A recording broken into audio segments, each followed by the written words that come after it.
Okay, we're rolling. How have the changes in agriculture over the last 50 years impacted the environment, animal welfare, and our health?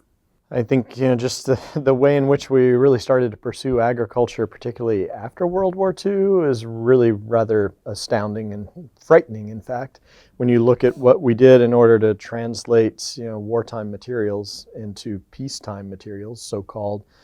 We were still really in a war on the environment. Certainly with regard to munitions, the use of all that nitrogen-based material, turning that into fertilizer, turning defoliants into herbicides, turning insecticides, that were used in the Pacific theater primarily, and actually bringing those into, the warfare on the fields. Those pieces all had a really significant impact in terms of agriculture and really the way we see agriculture as, not something that is sort of this virtuous cycle of life, but really a theater of war, and that's the wrong way to be viewing it, in my personal opinion. What are the main concerns you have about the current food or agricultural and farming systems?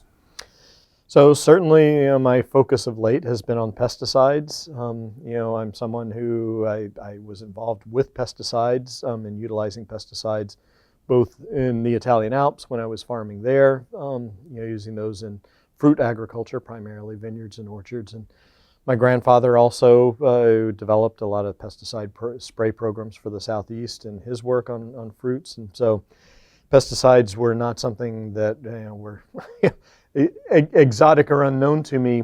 It's not something that I ever liked, appreciated, and certainly it's the most miserable part of agriculture. Having to put on the rubber suit and then also respirator. You're doing something wrong, when you're in that scenario. So in terms of impact, I think it's pretty significant. We're seeing all kinds of biodiversity crashes at the moment. Some folks talk about the sixth extinction that's happening. People described insectageddon, the Armageddon basically of insect populations. Of course, birds follow suit in that regard. And then we also look at just what's happening in terms of chronic illness, for the American population, where, by many measures, more than half of the U.S. population is chronically ill at this point. And I think that indicates there's a problem. The sustainability movement has often focused on small, organic, local agriculture within a community, but what are the limitations for this sort of agricultural system within the overall food system? What are the successes of these sorts of agricultural systems? So I think in terms of scale, actually, the place we've missed the boat is thinking that somehow large-scale industrialized agriculture was going to turn the tide and create a better world. I think it's arguable that that's not the case. I think what people don't realize is that depending on whose numbers you use, in terms of food production worldwide, it's still 75 to 90% of the food is produced on these small-scale, very often diversified farms. So I don't think we have a problem, in terms of small-scale agriculture. I think the problem really is in the detrimental effects that really are wrought upon us by virtue of the larger scale. I guess I would say, in addition to that, though, that it's not always about the scale. It really is about the management practices that are employed. So, not everybody deserves a ding in terms of, choosing for a larger scale. But there is a point at which things can go too far. And I think whenever we can hold on to, small-scale diversified agriculture, then we're healthier as humans, our communities are healthier, it's a healthier landscape, and I think ultimately, it's just a much more pleasant world to live in. Are there studies showing health issues related to chemicals, pesticides, or fertilizers in our drinking water? So there are studies, they're coming out more and more all the time. I think a great resource for people to try to get at the peer-reviewed literature and really start to understand it. One of the best resources is Beyond Pesticides, NGO based in Washington, D.C., where what they have really done such a great job in is looking at the scientific research, trying to categorize it in terms of different kinds of pesticides, different impacts of those pesticides, and where pesticides show up in water, what are the issues in terms of the endocrine system, the neurological system. They really do a fantastic job in that regard. Also, Pesticide Action Network, which is international.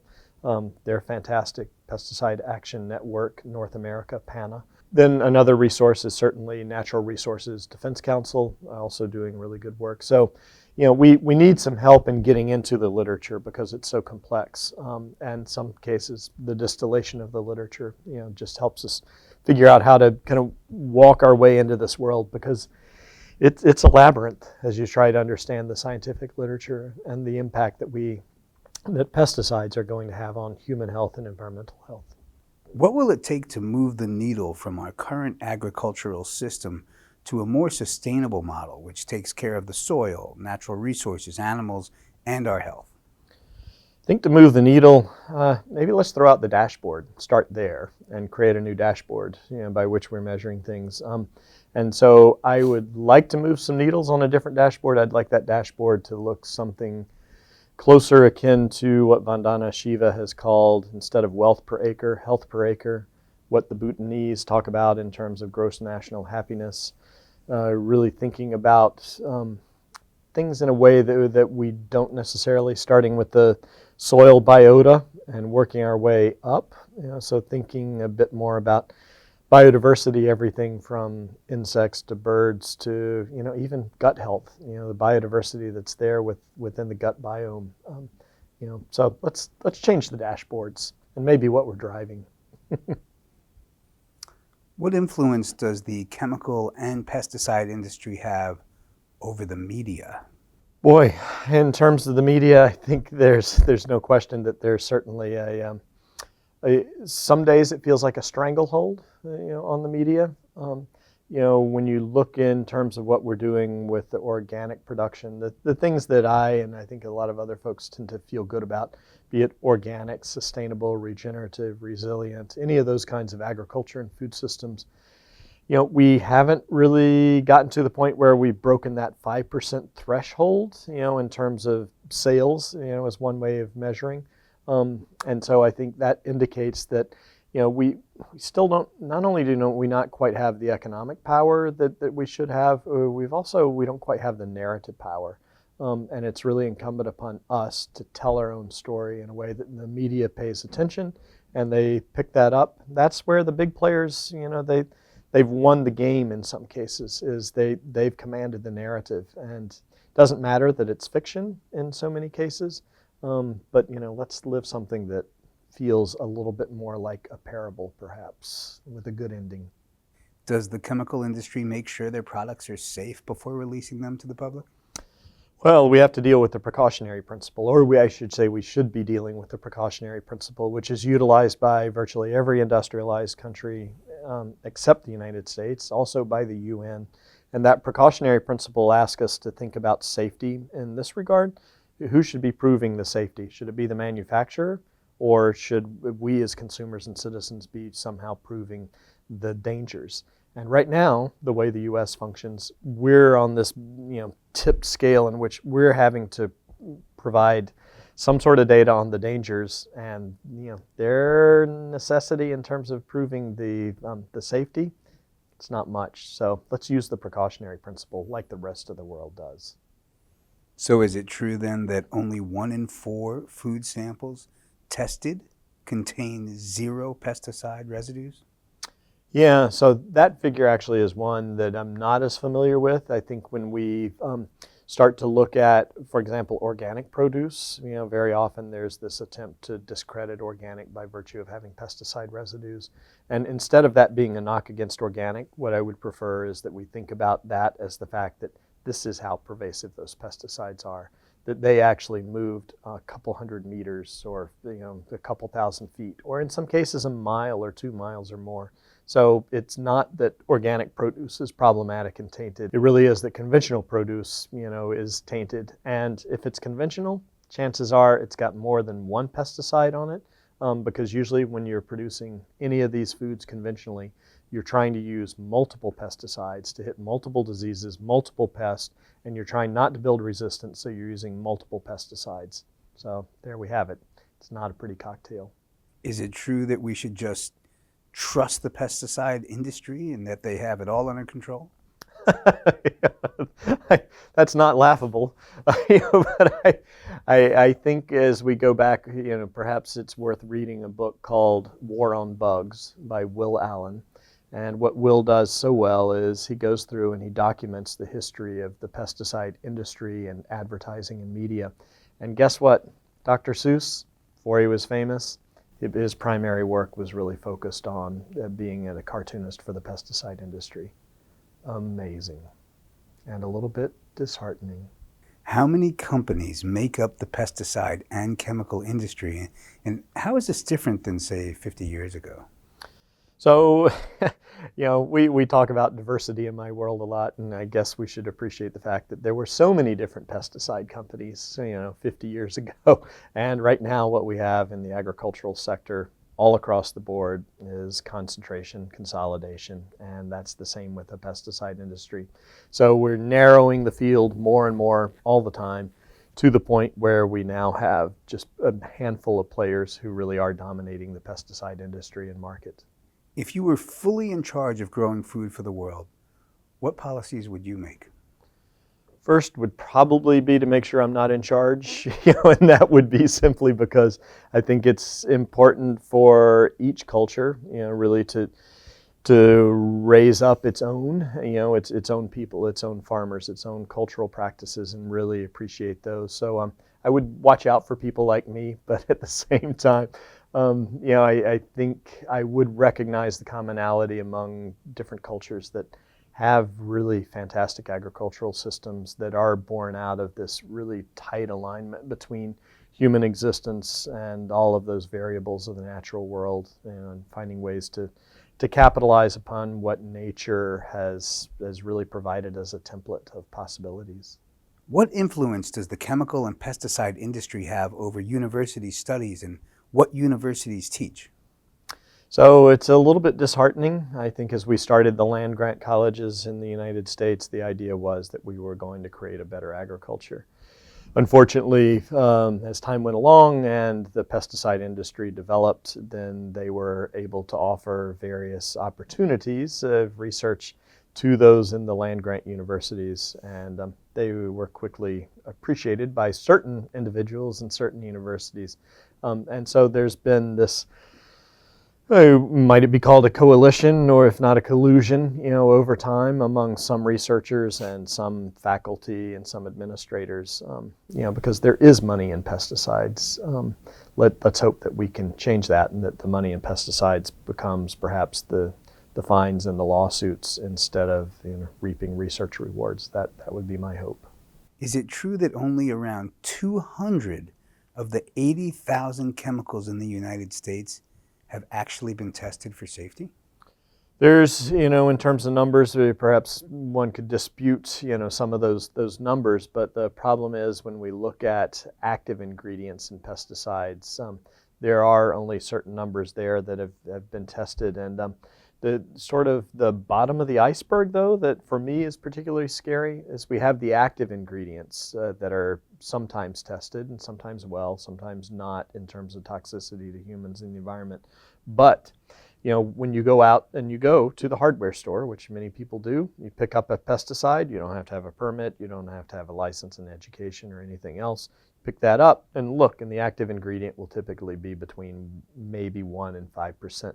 Then you have the inactive ingredients. Those are the adjuvants, and those are the solutions in many cases that carry the active ingredient. Those are untested. They're also trade secrets. Also, if you're poisoned and you call the poison center, they may or may not be able or willing to tell you what those other ingredients are other than the active ingredient. And so by any measure, we're not even scratching the surface in terms of looking at what's going on out there. How many chemicals or pesticides existed, say, 100 years ago? So it depends on how you define pesticides. And 100 years ago, the typical pesticides that were used were, at least in the European and American context, primarily copper, sulfur, arsenic sometimes, interestingly enough. And so there were some pesticides that were being used at that point. But, I have to say there are also pesticides, for example, if we go back in Indian culture, there were naturally occurring substances that were used as pesticides, which had a toxicity but would break down very quickly. So part of it depends, and sometimes the industry uses this against us. It's what you call a pesticide and what it really means. And for me, the difference is very much, in many ways, the difference between synthetic pesticides and then, the naturally occurring pesticides. And, we don't want to use even much of those, but there is a big difference. What influence does the chemical and pesticide industry have over our politicians? I think it's called the pockets. Who is in whose pockets, in this case, and certainly the politicians, as we're, looking at what's going on in terms of legislation. Politicians don't want to take on the pesticide industry, and I'll give them a little bit of credit.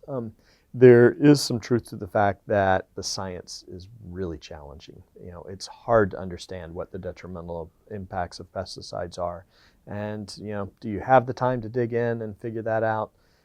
It's tough. But I think that's when you start to depend on folks like people who are here at the Real Truth About Health conference, people who have distilled this information. They've dedicated their lives to trying to figure out what it means to have certain pesticides, there. So, the challenge for us in so many ways with regard to politicians is the science is hard enough to do and do well. Certainly when we've got this massive cocktails, that are swirling about us in terms of all the environmental toxins that are out there that we've put out there. So science is challenging, and then you've got to translate the findings of science into policy. And that's not easy, so I'll give that to the politicians. Is it true that most of the 206 nations of the world don't regulate agricultural poisons? So certainly many of the governments really struggle with how to regulate those. And when you look at how many agricultural pesticides there are out there, as well as cosmetic pesticides that are used on lawns and golf courses, playgrounds, those places, it's a real challenge, I think, for governments to keep up. It takes a lot of funding. There's no question about that. And very often some governments around the world are fairly reliant on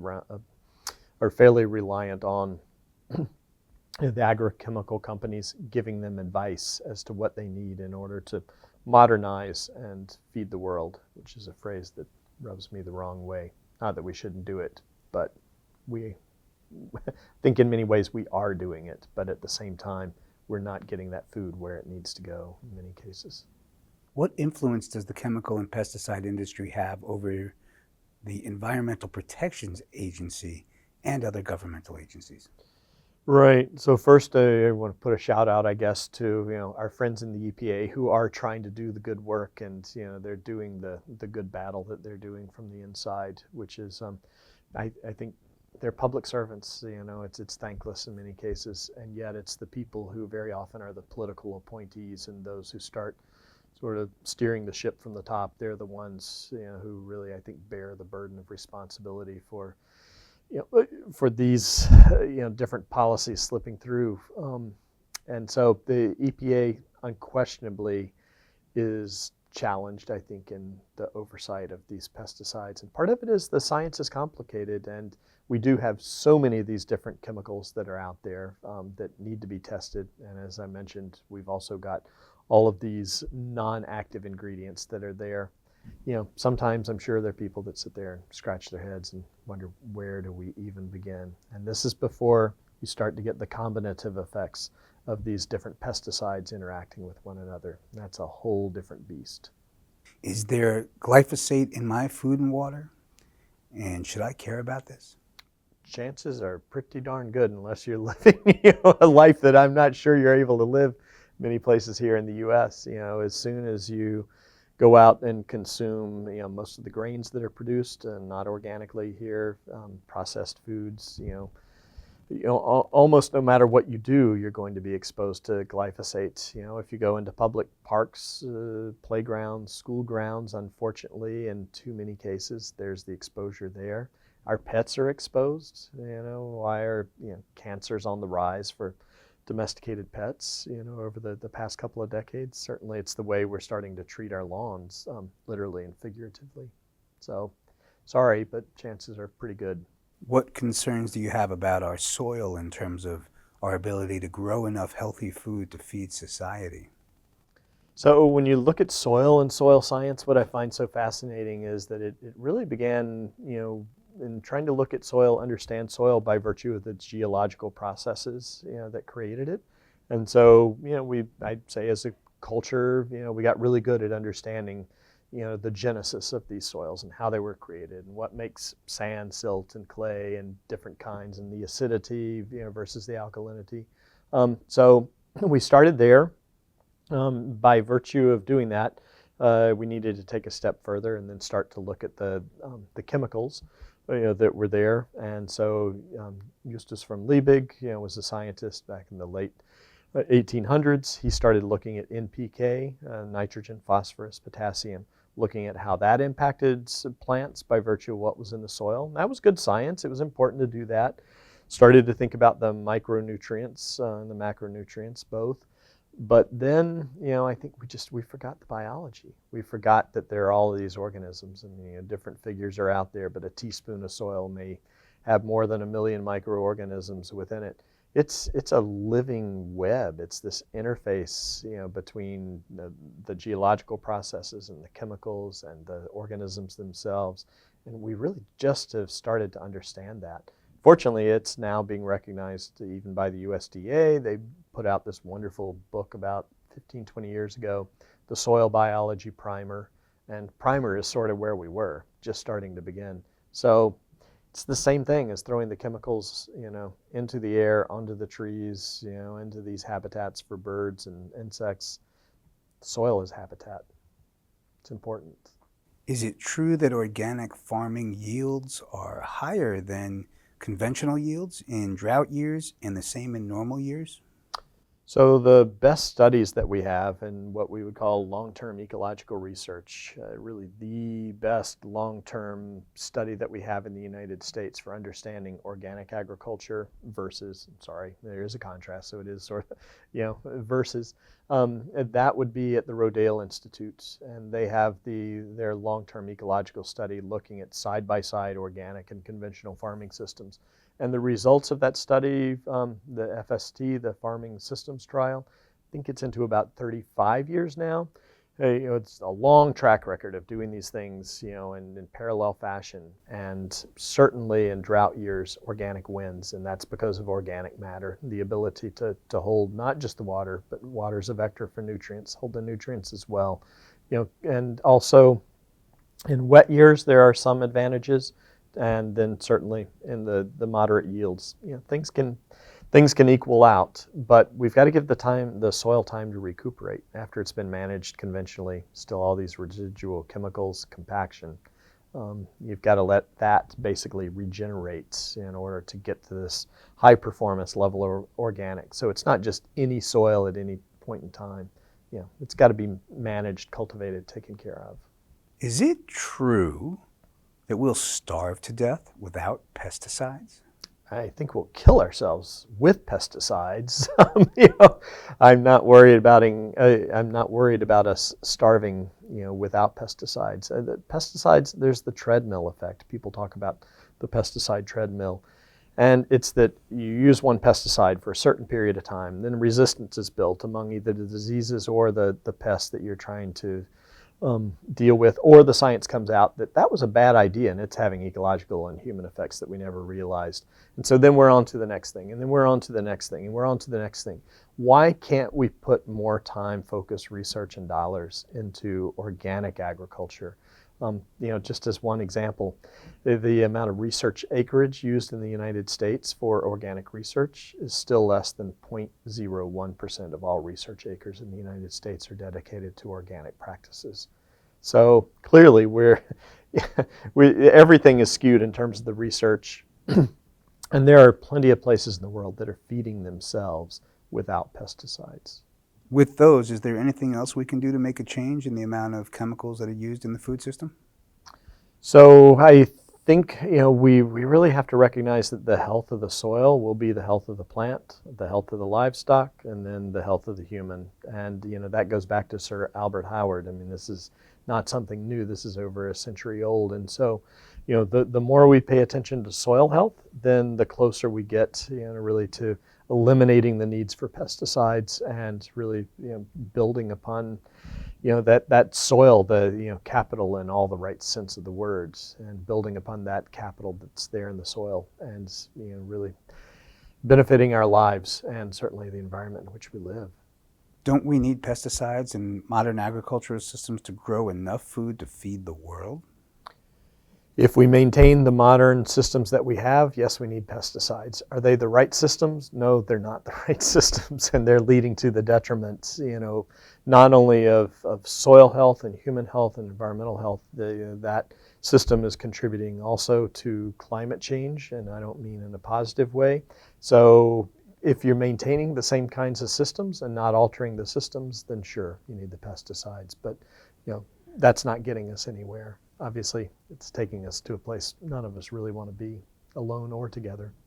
How has the amount of insects in the world changed in the last 75 years, and why should we care?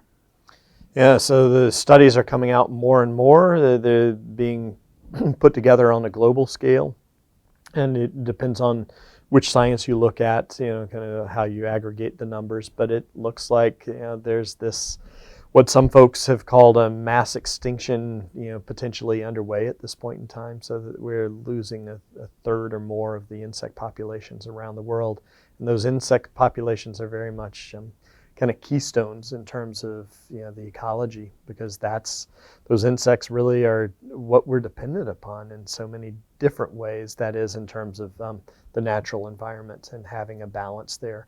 Because not all insects are bad. That's obviously the case. And so things get out of balance, then very often the pests tend to magnify, and we've done a lot of harm to the beneficial insects. So we need to restore that balance. Do chemicals and pesticides destroy soil microbes and other good soil nutrients, and why should we care about this? Yeah, so definitely the pesticides and other chemicals that are there in the soil, they're certainly having a detrimental impact on the ecology of the soil food web, as we're beginning to call it. So it's the same as if we introduce these chemicals and pesticides into our gut, into the biome there, and you introduce it into the soil biome. In both cases, you're dealing with things that are named sides. These are the Latin meaning death. And so, it's not sort of this resurgence of life. It's an effort really, to kill things, and to do it fairly, not necessarily that discreetly. Very often it's sort of this broad spectrum approach, which doesn't do us any good. What concerns do you have about our pollinators dying off, and why are they dying? So we should be really concerned about the pollinators. When you look at the food crops, around the world that depend upon pollination, that is the majority of what we're raising in terms of food and crops. And so all of what we're doing in terms of applying pesticides is having a really detrimental impact on the pollinators. So certainly we know about the honeybee and the collapse there. We also have all of the wild bees and other insects that are out there that are pollinating, and then also in some cases even bird populations that contribute. So it's a scary proposition. What are some solutions that can be applied to make today's modern agriculture more sustainable? So in terms of making modern agriculture more sustainable, I think I'm an educator, so that's the easy and natural place for me to start. But it really is in educating, in educating our young people about what it is they're eating, where it came from, how it can be produced, or organically, or by whatever means or term we want to use. So I think we have to get that into the school systems. That's a really critical piece for us. But there's lots of opportunity, particularly if we can start with soil health and help people understand that it's not just about the soil health, but it's also about carbon sequestration. When we have good organic practices, we're doing two things at once. We're taking better care of ourselves and the environment, and we're also sequestering carbon. What is regulatory catch-up with regards to the chemical pesticide industry? Right. So I think since we're not really functioning with a precautionary principle right now, that is, we're functioning on the basis of citizens and consumers having to prove the dangers of certain pesticides, then we're having to find our way around and usually wait until there's some ill effects that are unfortunately too well documented on ourselves, on the environment, on our pets.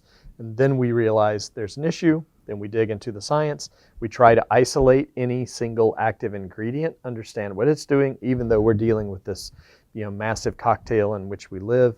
So we try to home in, figure that out. The science gets done, takes a while, 5 years, 10 years. Then the policy usually takes 5 years, 10 years to catch up. So there's no catching up with the pesticide treadmill. We're running as hard as we can, and going backwards at the same time. It's like being that kid on the escalator that can't quite fight the current. What influence does the chemical and pesticide industry have over the scientific community? Unfortunately, they found their ways into the laboratories and the writings of certain researchers who are out there. That's been fortunately, that's been documented. It's not pretty when you start to look at the influence that's there. And they've also taken on, even, for example, IARC, the International Agency in the Research for Cancer, and really done everything they can by infiltrating the media to try to dispute the findings of what's really a fairly conservative scientific community there with IARC. So we need those folks. We need them really to be advocates, for human health and not be subverted by the industry. How does the cultivation of GMO crops impact the sustainability of the food system? So if you consider seed as sovereign, seed as a gift, seed as the perpetuator of life, both for plants, humans, and of course that has a tie to livestock, then you've given up your sovereignty when you start dealing with GMOs. And so genetically modified organisms are another way of making a lot of money for the pesticides and agricultural industry. So, it really is about sovereignty, the ability to hold on to what should be a birthright for every single human. Do you have any thoughts on the credibility of organic food from other countries? I think it's really important in terms of organic certification. As we have IFOAM, the International Federation of Organic Agricultural Movements, and groups have come together. They've worked really hard over time to create standards that are relatively equivalent. And so, I don't have a perception that there are issues with organic certifications elsewhere. At least the standards aren't problematic. Implementation, can go awry in terms of the players at any given point. That's life. But I appreciate what the organic industry has also been paying attention to, and that is, at least outside of the United States, is the welfare of workers, and understanding the welfare of workers, welfare of farmers. So appreciate what's going on elsewhere, and haven't given up my bananas or coffee, other things. So appreciative of what I get and feel like I can generally trust that label. Is agricultural efficiency sometimes confused for sustainability?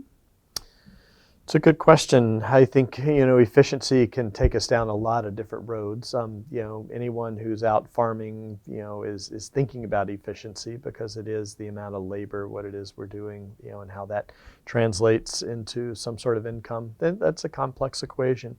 But when it means that you're actually sacrificing certain things or trying to, push that out of the equation, soil health, human health, biodiversity, that's really when we run into a problem. So efficiency on the farm, we talk about efficiency on the farm. And certainly, for example, lean farming. Ben Hartman is an author who's done a fantastic job in looking at lean farming and how can you be an organic farmer and actually do it based on lean principles, which were first utilized in the Japanese industry, auto industry.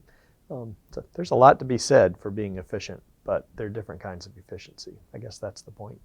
Do you recommend using pesticides or fertilizers on our plants, lawns, and gardens? Yeah, I don't think so. I think what I really recommend is educating oneself about the ways in which not to do that. Sometimes that means speaking to your grandmother or grandfather. Sometimes that means, going and looking at the more modern magazines that might be out there. YouTube. Go to YouTube. There's so many ways that now we can find ways in which to certainly garden and also farm organically. That's just the legacy is there. It's ours either to take or to ignore, but let's not ignore it. What are some simple messages dietitians can communicate to their clients and the public about how they can support a more sustainable agricultural system in their daily lives? I think when the dietitian world is really fascinating, and been working more with nutritionists and dietitians here in the last couple of years, and just been fascinated with the work they're doing, which is so critical. And I think what's been interesting in that world is that kind of sustainability and organic have not been something that have been talked about. So there's nothing more important that a dietitian and nutritionist can do, I think, than to talk about what's happening in terms of the chronic illnesses faced by the U.S.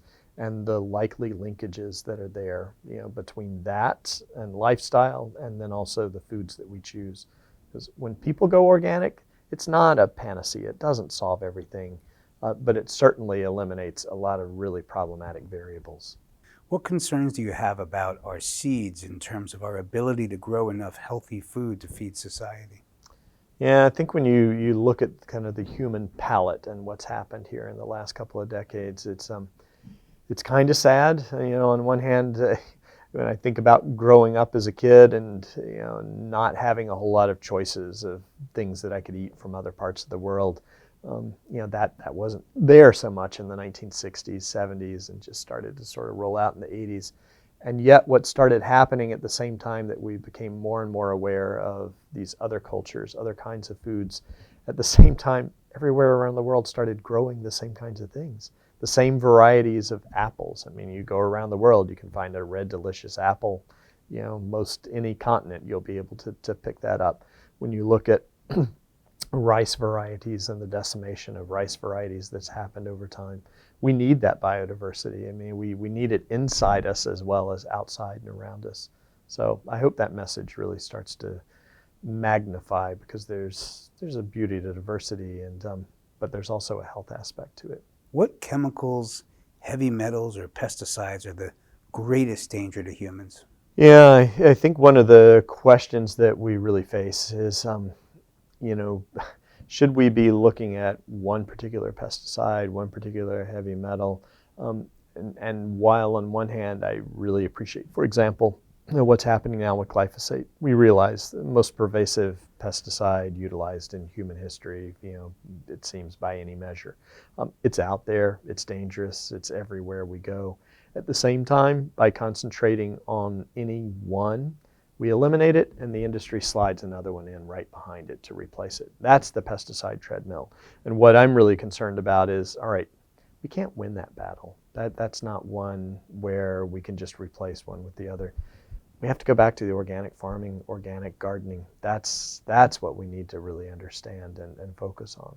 Are the chemical regulatory agencies around the world more responsive than they are here in the United States? I think when you look around the world, it's really fascinating. For example, the EU, I think my friends there, and certainly writing this book, A Precautionary Tale about one story in the EU, I think the EU very often, they feel demographic pressures, and therefore they feel the impacts of the choices that farmers are making and the industry is making more than we do in the US in some cases. So I think the EU has been more progressive, certainly been really interested to watch Vandana Shiva and her colleagues in India and being able to really kind of hold down the fort in trying to maintain biodiversity and organic principles. And that's not always a challenge. So I think there are other places in the world, Bhutan, which is trying to go 100% organic. It's fascinating to see these places, and as they're really trying to hold on, not just to their health, but to their traditions, to really what was, again, given them by virtue of being part of the culture that they inherited. What are your concerns with genetically modified foods? So certainly concerned about the unknowns in terms of genetically modified foods, that we really don't understand so much of the impact. When we do start to understand it, it's very complex. It starts to get down to the cellular level. And there are people and places that I trust, information resources to go and look. For example, Jonathan Latham with Bioscience Resource Project, is a great resource. Someone who is really looking with his partner Allison Wilson, looking at these studies, trying to understand what it means. With the GMOs, I also worry about them being used as systemic pesticides, so that actually with the genetically modified organisms, the pesticide basically is found in every cell in the plants, in some cases. That starts to be scary because then we're ingesting pesticides on a whole different level than we were before. And finally, there's the sovereignty piece. Once again, we don't control the seed or any aspect of that industry. We simply accept it and take it in, not knowing what the ultimate outcome might be. What are the health risks to children from chemicals and pesticides? Are there studies that prove this? So certainly, children are much more susceptible, just by virtue of weight and growth and everything that's happening. And I say children, but then it's also what's happening, in the womb. And that's where some of the scariest impacts, seem to be happening with some of these chemicals, because these chemicals, be they the active ingredients in pesticides or these inactive ingredients, which very often those inactive ingredients are there to actually, in some cases, break down cellular walls so that the pesticide itself can penetrate and get in.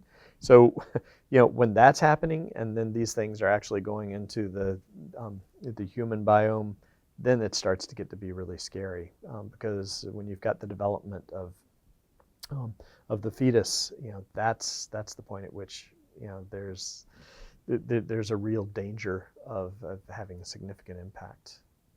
Is it more dangerous to have a cocktail of different chemicals and pesticides in our body as opposed to just one chemical at a time in our body?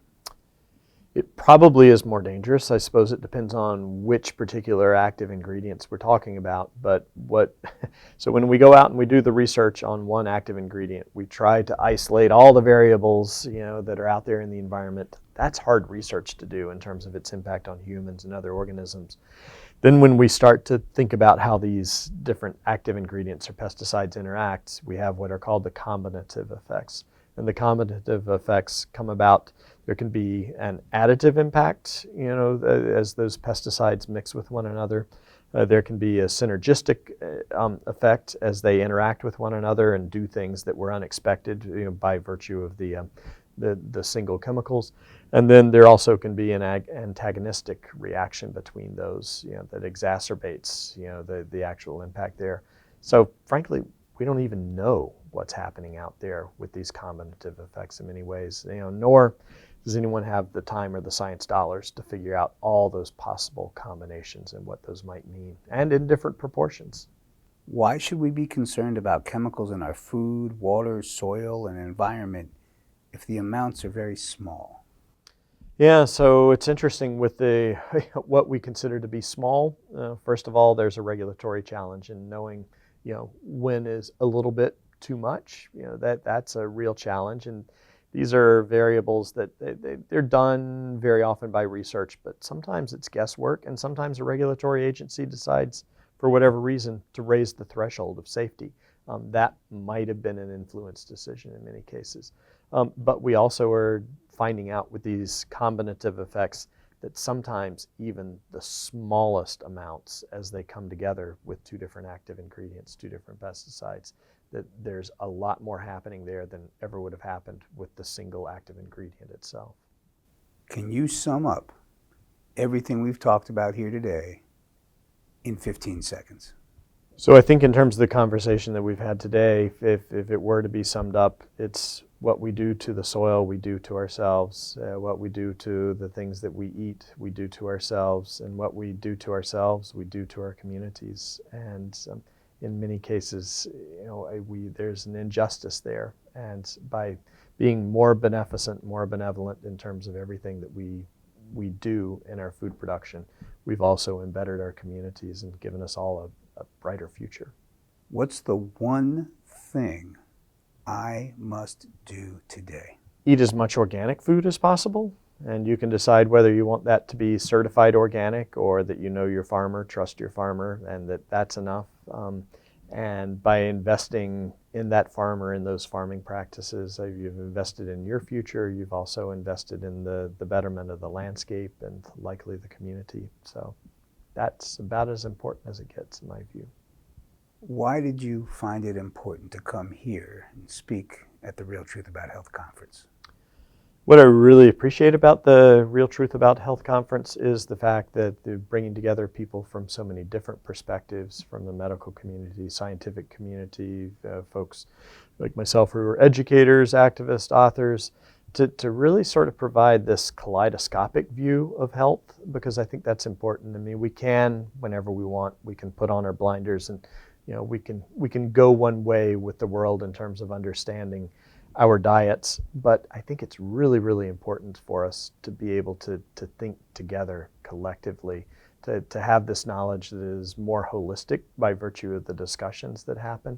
None of this is easy. It's not easy science. It's not easy policy or education, but it's so important to have these collective conversations because that's where we get to the truth.